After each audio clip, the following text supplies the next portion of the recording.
So while the other seeds are soaking, I'm going to get the strawberry started.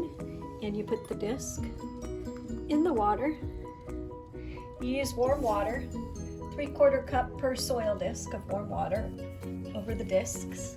You wait a few seconds, then fluff up and break apart any of the dry parts. Did you see how it puffed up like that? So fluff it.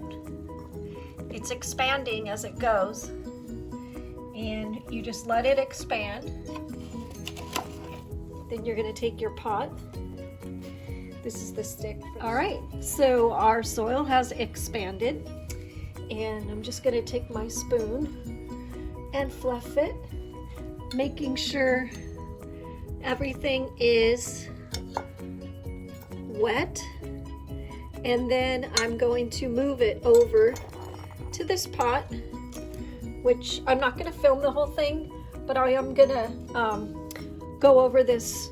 These are the seeds, and on the back it says when it's good to plant them. Keep it in 6+ hours of direct sun.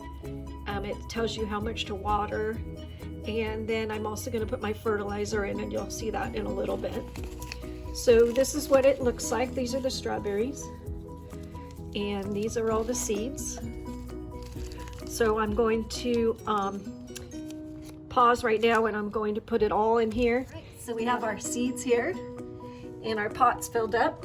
You're going to sprinkle your seeds on top.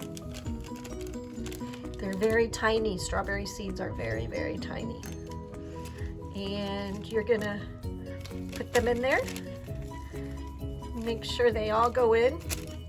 Then you're going to take the excess soil and put a layer over the seeds, just like this.